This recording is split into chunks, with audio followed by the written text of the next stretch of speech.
দূর থেকে বা কাছ থেকে যে কেউ বশীকরণে বাধ্য হবে, বশীকরণ হতে বাধ্য হবে ইনশাআল্লাহ।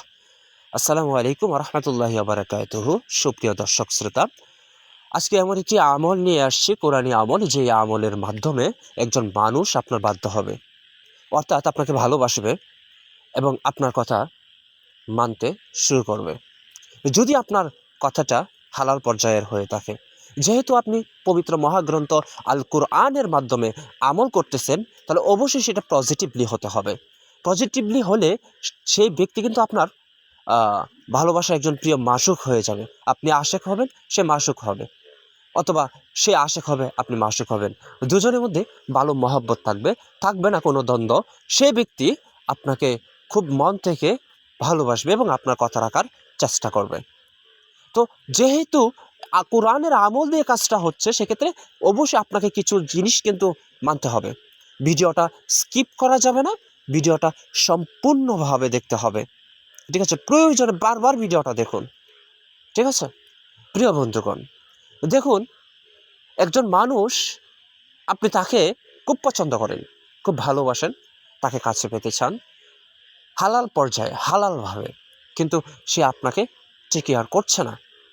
তখন আপনার কাজ হচ্ছে মহান রব্বে কারিমের কাছ থেকে দোয়ার মাধ্যমে তাকে নিয়ে আসা, বা তার কাছ থেকে আল্লাহ তাআলা রব্বুল আলামিনের কাছ থেকে চেয়ে নিয়ে আসা। এখন আপনি কিন্তু সেই চাওয়াটার ধরন আপনি বুঝতেছেন না। তো আপনি চাইবেন সেটা কিছু উপায়ের মাধ্যমে, কিছু মাধ্যম ধরে। আল্লাহ পাক বলেন, ওয়াবতাগুল ওয়াসিলা, তোমরা ওয়াসিলা তালাশ করো।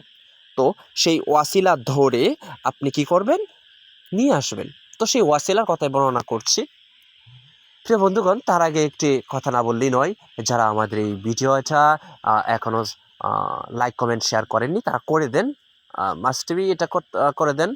আর আমাদের চ্যানেলটা যারা এখনও সাবস্ক্রাইব করেননি, তারা সাবস্ক্রাইব করে নেবেন খুব দ্রুত, তাহলে ইনশাল্লাহ খুশি হব। তো মহাগ্রন্থ আল কোরআনের আমলটা যেহেতু আপনি করবেন, তাহলে অবশ্যই আপনাকে সবসময় পাক পবিত্র থাকতে হবে। যদি কখনো কোনো সময় অপবিত্র হয়ে যান, তাহলে খুব তাড়াতাড়ি চেষ্টা করবেন পবিত্র হয়ে যাওয়ার জন্য, হ্যাঁ? এবং 5 ওয়াক্ত নামাজ পড়া শুরু করবেন। তো এই 5 ওয়াক্ত নামাজ পড়ার পর কি হবে? আপনার অন্তরের মধ্যে আল্লাহ পাক রব্বুল আলামিনের একটা ভালোবাসা তৈরি হবে, একটা আল্লাহর প্রতি একটা টান জন্ম নেবে। আল্লাহ পাক রব্বুল আলামিন আপনাকে অনুগ্রহ করতে শুরু করবে, এবং সেই অনুগ্রহর মধ্য থেকে আপনি বারবার নবীজি সাল্লাল্লাহু আলাইহি ওয়াসাল্লামের উপরে দরুদ শরীফ পড়বেন। যেই দরুদ শরীফ পড়তে পারেন পড়বেন। এতে করে রাসূল সাল্লাল্লাহু আলাইহি ওয়াসাল্লামও সন্তুষ্ট হয়ে যাবে, আল্লাহ তাআলা সন্তুষ্ট হয়ে যাবে। তখন আপনি আল্লাহর কাছে যা চাবেন, আল্লাহ তো আপনাকে তা দিবেন। তো সেই জন্য আগে আল্লাহ এবং রাসূলের মহব্বতটা অর্জন করে নিন 5 ওয়াক্ত নামাজের মাধ্যমে এবং রাসূল সাল্লাল্লাহু আলাইহি ওয়াসাল্লামের দুরূদের মাধ্যমে। হ্যাঁ, আপনি অসংখ্যবার দুরূদ শরীফ পড়তে পারেন, সেখানে কোনো হিসাব নেই। আপনি রাসূল সাল্লাল্লাহু আলাইহি ওয়াসাল্লামের উপর যেই দুরূদ শরীফ পারেন পড়েন, সকাল সন্ধ্যা দুরূদ শরীফ পড়েন। তো আপনি রাসূল সাল্লাল্লাহু আলাইহি ওয়াসাল্লামের উপর যখন দুরূদ শরীফ পড়বেন, আমি বিষয়টা আবার ক্লিয়ার করে বলি। আপনি ফজরের নামাজের পর আপনি সূরা ফাতিহা একবার পড়লেন, 3 বার সূরা ইখলাস পড়লেন। এরপর রাসূল সাল্লাল্লাহু আলাইহি ওয়াসাল্লামের উপর 41 বার দুরূদ শরীফ পড়লেন। 41 বার দুরূদ শরীফ পড়ার পর ইয়া ওয়াদুদু, ইয়া ওয়াদুদু, এটা আপনি 41 বার পড়বেন। পইরা আল্লাহর কাছে মুনাজাত করবেন, এবং এই 41 বার মুনাজাত হওয়ার পূর্বে আপনি রাসূলের উপর দুরূদ শরীফ পড়ার পর দোয়ার পূর্বে আপনি সূরা যে আসর রয়েছে, সূরাতুল আসর ওয়াল আসর, এই যে সূরাটা রয়েছে, এই সূরাটা আপনি 11 বার করে পড়বেন। ঠিক সেম সিস্টেমে আপনি এশারের নামাজের আগেও পড়বেন। একই সিস্টেমে এশার নামাজের আগে বলতে সরি, এশার নামাজের পরে আপনি এইভাবে পড়বেন।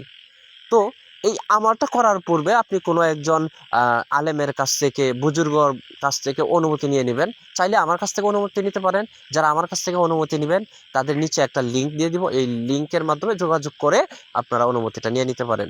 ভিডিওটা শেষ পর্যন্ত দেখার জন্য আপনাদেরকে অসংখ্য ধন্যবাদ। আসসালামু আলাইকুম ওয়া রাহমাতুল্লাহ।